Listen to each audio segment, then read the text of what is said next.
जय श्रीमन नारायण। कार्तिक माह के इस पवित्र महीने में आज हम सुनेंगे कार्तिक माह के 26वें अध्याय की कथा। आज 1 नवंबर दिन शनिवार है।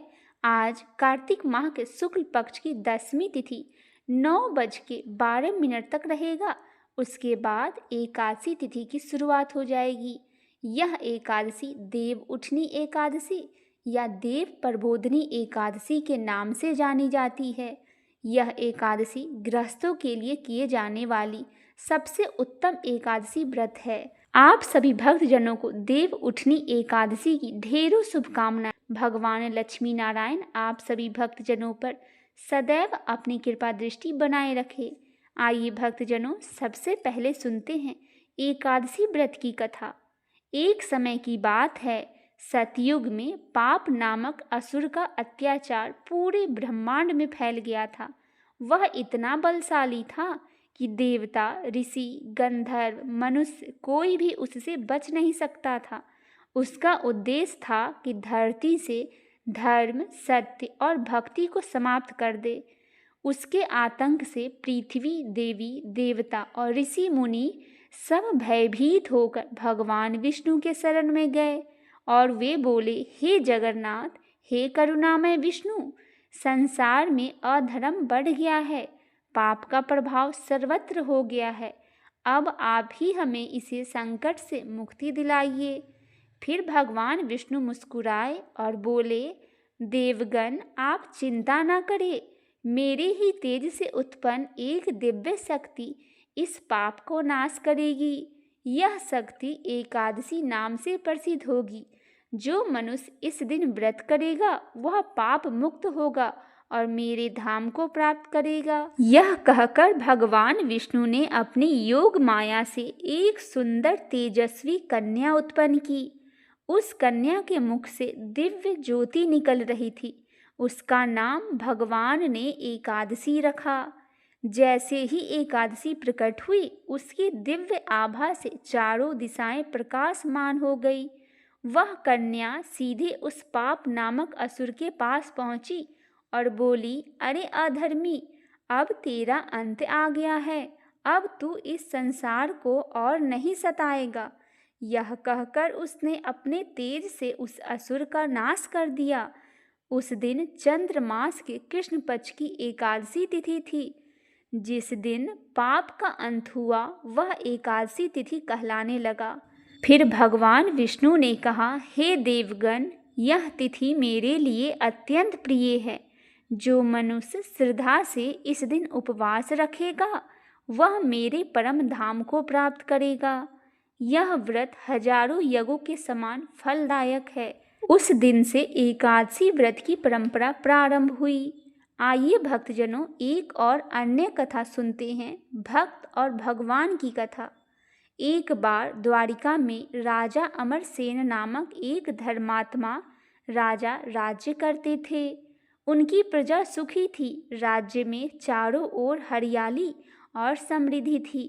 परंतु राजा के हृदय में हमेशा यह प्रश्न रहता था, मनुष्य को सच्चा मोक्ष और ईश्वर की प्राप्ति कैसे होगी। उन्होंने अपने गुरु व्यास मुनि से यह प्रश्न पूछा। व्यास मुनि ने कहा, राजन, ईश्वर की प्राप्ति का सरल मार्ग एकादशी व्रत है। यह व्रत सब पापों को नष्ट करता है, मन को शुद्ध करता है और भगवान विष्णु की सच्ची भक्ति को जगाता है। राजा ने प्रण लिया कि वे प्रत्येक एकादशी को व्रत रखेंगे। कई वर्ष तक उन्होंने यह व्रत अत्यंत श्रद्धा से किया। एक दिन भगवान विष्णु ने उनकी परीक्षा लेने का निश्चय किया। भगवान ने एक ब्राह्मण का रूप धारण किया और राजा के द्वार पर भिक्षा मांगने पहुँचे। उस दिन एकादशी थी और राजा उपवास पर थे। ब्राह्मण बोले, राजन, मैं कई दिनों से भूखा हूँ, कृपया मुझे भोजन दीजिए। राजा ने बहुत ही विनम्रता से कहा, महाराज, आज एकादशी है। आज मैं और मेरा परिवार अन्न नहीं ग्रहण करते।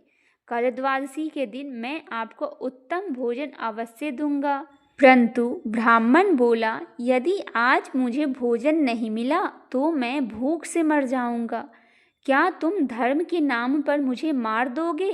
राजा असमंजस में पड़ गए और एक ओर व्रत का नियम और दूसरी ओर दया का धर्म। उन्होंने मन ही मन भगवान का स्मरण किया और कहा, हे विष्णु, आपकी ही लीला है, आप ही मार्ग दिखाइए। तभी वह ब्राह्मण अचानक भगवान विष्णु के रूप में प्रकट हुए और बोले, राजन, तुमने व्रत की मर्यादा भी रखी और करुणा भी दिखाई। यह सच्चा धर्म है। जब मनुष्य अपने हृदय से प्रेम, भक्ति और करुणा रखता है, तब भगवान बोले, जो व्यक्ति एकादशी का व्रत सच्चे मन से करता है, वह मेरे धाम को अवश्य प्राप्त करता है। मैं स्वयं उसके हृदय में निवास करता हूँ। आइए एक और कथा सुनते हैं, भक्त की भक्ति की कथा। एक छोटे से गांव में हरिदास नामक एक गरीब ब्राह्मण रहता था। वह प्रतिदिन भगवान विष्णु का नाम जपता था और हर एकादशी का व्रत रखता था। उसके पास धन नहीं था, परंतु भक्ति का खजाना असीम था। एक बार गांव के धनी लोग उसकी भक्ति का मजाक उड़ाने लगे। उन्होंने कहा, तेरा भगवान तुझे रोटी नहीं दे सकता, फिर तू उपवास क्यों करता है? हरिदास मुस्कुराया और बोला, भगवान मुझे रोटी नहीं, भक्ति का सुख देते हैं। संसार का धन तो एक दिन समाप्त हो जाता है, पर भक्ति अमर है। उस रात भगवान विष्णु ने राजा के स्वप्न में आकर कहा, प्रातःकाल हरिदास को बुलाओ, वह सच्चा भक्त है। उसके दर्शन मात्र से ही तेरे सभी पाप नष्ट हो जाएंगे। अगले दिन राजा ने हरिदास को बुलाकर आदर पूर्वक बैठाया। तभी आकाशवाणी हुई, हे राजन, यह वह भक्त है जो मेरे प्रेम में उपवास करता है। जो एकादशी का पालन करता है, वह मेरे साक्षात समीप होता है। राजा ने हरिदास को सम्मान देकर कहा, अब से हरिदास गांव का गुरु होगा। उस दिन से गांव में एकादशी व्रत की परंपरा फैल गई। इस प्रकार एकादशी व्रत न केवल शरीर को शुद्ध करता है, बल्कि मन, आत्मा और कर्म को भी पवित्र बनाता है। भगवान विष्णु स्वयं कहते हैं, जो मनुष्य एकादशी का व्रत रखकर मेरी कथा सुनता है, वह मेरे धाम वैकुंठ को प्राप्त करता है। जो यह कथा श्रद्धा से पढ़े या सुने, उसे 100 यज्ञों का पुण्य, अगणित पापों का नाश और भगवान की कृपा की प्राप्ति होती है। बोली एकादशी माता की जय हो। भगवान श्री हरि बोलिए एकादशी माता की जय हो। भगवान श्री हरि विष्णु की जय हो। आइए सुनते हैं कार्तिक मास के 26वें अध्याय की कथा। इसके पहले की कथा हमने कल की वीडियो में सुना था। नारद जी बोले, इस प्रकार विष्णु पार्षदों के वचन सुनकर धर्मदत्त ने कहा, प्रायः सभी मनुष्य भक्तों को कष्ट दूर करने वाले श्री विष्णु की यज्ञ, दान, व्रत, तीर्थ सेवन तथा तपस्याओं के द्वारा विधि पूर्वक आराधना करते हैं। उन समस्त साधनों में कौन सा ऐसा साधन है जो भगवान विष्णु की प्रसन्नता को बढ़ाने वाला है तथा उनके सामीप्य की प्राप्ति कराने वाला है? दोनों पार्षद अपने पूर्व जन्म की कथा कहने लगे। हे द्विज श्रेष्ठ, आपका प्रश्न बड़ा श्रेष्ठ है। आज हम आपको भगवान विष्णु को शीघ्र प्रसन्न करने का उपाय बताते हैं। हम इतिहास सहित प्राचीन वृत्तांत सुनाते हैं, सावधानी पूर्वक सुनिए। ब्राह्मण पहले कांचीपुरी में चोल नामक एक चक्रवर्ती राजा हो गए हैं। उन्हीं के नाम पर उनके अधीन रहने वाले सभी देश चोल नामक से विख्यात हुए। राजा चोल जब इस भूमंडल का शासन करते थे, उस समय उनके राज्य में कोई भी मनुष्य दरिद्र, दुखी, पाप में मन लगाने वाला अथवा रोगी नहीं था। एक समय की बात है, राजा चोल अनंत संयन नामक तीर्थ में गए, जहाँ जगदीश्वर भगवान विष्णु ने योग निद्रा का आश्रय लेकर शयन कर रहे थे। वहाँ भगवान विष्णु का दिव्य विग्रह की राजा ने विधि पूर्वक पूजा की। दिव्य मणि, मुक्त फल तथा सुवर्ण के बने हुए सुंदर पुष्पों से पूजन करके साष्टांग प्रणाम किया। प्रणाम करके ज्यों ही बैठे उसी समय उनकी दृष्टि भगवान के पास आते हुए एक ब्राह्मण पर पड़ी, जो उन्हीं की कांची नगर के निवासी थे। उनका नाम विष्णुदास था। उन्होंने भगवान की पूजा के लिए अपने हाथ में तुलसी दल और जल ले रखा था। निकट आने पर उन ब्राह्मण ने विष्णु सूक्त का पाठ करके देवाधिदेव भगवान विष्णु को स्नान कराया और तुलसी की मंजरी तथा पत्तों से उनकी विधिवत पूजा की। राजा चोल ने जो पहले रत्नों से भगवान की पूजा की थी, वह सब तुलसी पूजा से ढक गई। यह देखकर राजा कुपित होकर बोले, विष्णुदास, मैंने मणियों तथा सुवर्ण से भगवान की जो पूजा की थी वह कितनी शोभा पा रही थी। तुमने तुलसी दल चढ़ाकर उसे ढक दिया। बताओ ऐसा क्यों किया? मुझे तो ऐसा जान पड़ता है कि तुम दरिद्र और गंवार हो, भगवान विष्णु की भक्ति को बिल्कुल नहीं जानते। राजा की यह बात सुनकर द्विज श्रेष्ठ विष्णुदास ने कहा, राजन, आपको भक्ति का कुछ भी पता नहीं। केवल राज्य लक्ष्मी के कारण आप घमंड कर रहे हैं। बतलाइए तो, आज से पहले आपने कितने वैष्णव व्रतों का पालन किया है? तब नृप श्रेष्ठ चोल ने हंसते हुए कहा, तुम तो दरिद्र और निर्धन हो, तुम्हारी भगवान विष्णु में भक्ति ही कितनी है। तुमने भगवान विष्णु को संतुष्ट करने वाला कोई भी यज्ञ और दान आदि नहीं किया और ना ही पहले कभी कोई देव मंदिर ही बनवाया है। इतने पर भी तुम्हें अपनी भक्ति का इतना गर्व है। अच्छा, तो ये सभी ब्राह्मण मेरी बात सुन ले। भगवान विष्णु के दर्शन पहले मैं करता हूँ या यह ब्राह्मण, इस बात को आप सब लोग देखें। फिर मेरी और हम दोनों में से किसकी भक्ति कैसी है, यह सब लोग स्वतः ही जान लेंगे। ऐसा कहकर राजा अपने राजभवन को चले गए। वहां उन्होंने महर्षि मृदल को आचार्य बनाकर वैष्णव यज्ञ प्रारंभ किया। उधर सदैव भगवान विष्णु को प्रसन्न करने वाले शास्त्रोक्त नियमों से तत्पर विष्णुदास भी व्रत का पालन करते हुए वही भगवान विष्णु के मंदिर में टिक गए। उन्होंने माघ और कार्तिक के उत्तम व्रत का अनुष्ठान, तुलसी वन की रक्षा, एकादशी को द्वादश मंत्र का जाप, नृत्य गीत आदि मंगलमय आयोजन के साथ प्रतिदिन षडोपचार से भगवान विष्णु की पूजा आदि नियमों का आचरण किया। वे प्रतिदिन चलते फिरते और सोते हर समय भगवान विष्णु का स्मरण किया करते थे। उनकी दृष्टि सर्वत्र सम हो गई थी। वे सब प्राणियों के भीतर एकमात्र विष्णु को ही स्थित देखते थे।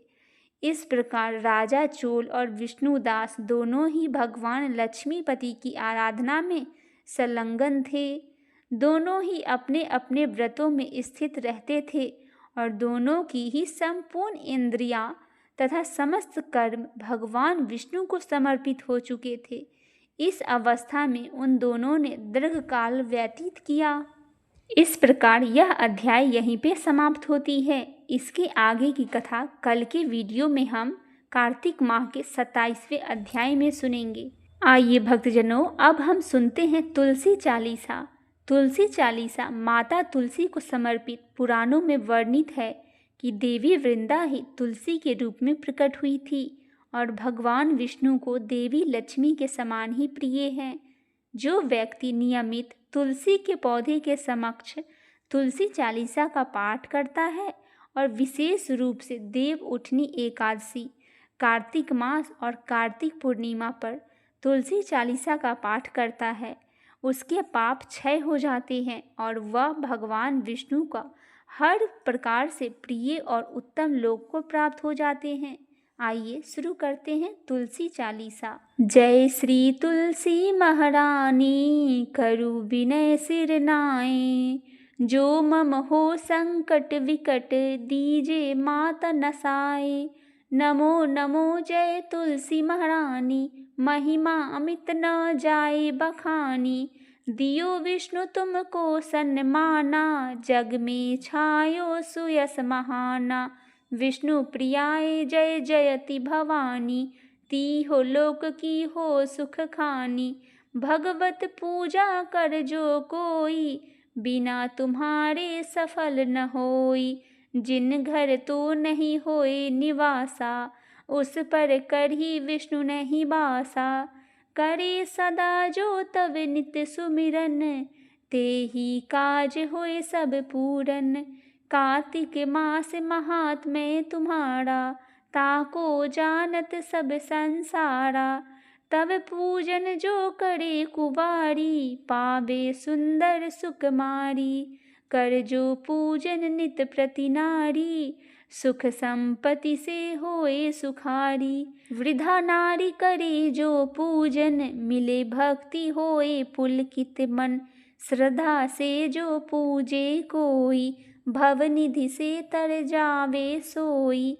कथा भागवत यज्ञ करावे, तुम बिन नहीं सफलता पावे।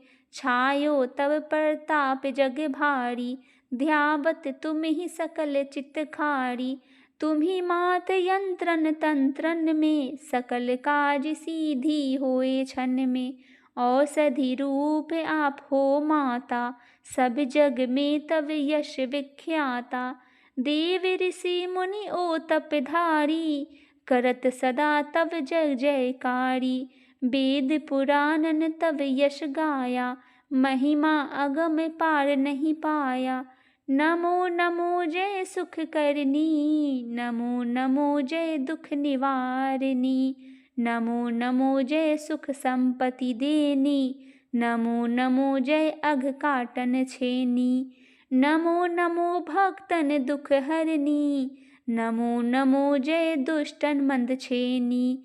नमो नमो भव पार उतारनी, नमो नमो परलोक सुधारनी। नमो नमो निज भक्ति उबारनी, नमो नमो जन काज सवारनी। नमो नमो जय कुमति नशावन, नमो नमो जय सुख उपजावन। जयति जयति जय तुलसी माई, ध्याओ तुमको शीश नवाई।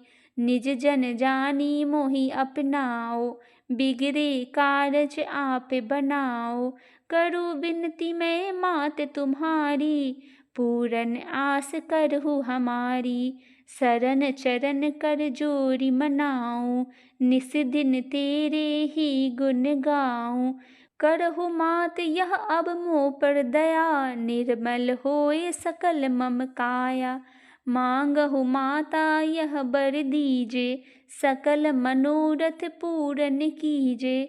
जनु नहीं कूछ नेम अचारा, क्षमहु मात अपराध हमारा। ब्रह्मास करे जो पूजा, तासम जग में और न दूजा। प्रथम ही गंगा जल मंगवावे, फिर सुंदर स्नान करावे। चंदन अक्षत पुष्प चढ़ावे, धूप दीप नैवेद्य लगावे। करे आचमन गंगा जल से, ध्यान करे हृदय निर्मल से। पाठ करे फिर 40 की, स्तुति करे माता तुलसी की। यह विधि पूजा करे हमेशा, ताके तन नहीं रहे कलेशा। करे मास कार्तिक का साधन, शोभे नित पवित्र सिद्ध होई जाहि। है यह कथा महासुखदाई, पढ़े सुने सो भव तर जाई। तुलसी मैया तुम कल्याणी, तुम्हारी महिमा सब जग जानी। भावन तुझ में माँ नित नित ध्यावे, गा गा कर माँ तुझे रिझावे। यह श्री तुलसी चालीसा, पाठ करे जो कोई। गोविंद सो फल पावही, जो मन इच्छा होए। बोलिए तुलसी महारानी की जय हो, भगवान विष्णु की जय हो।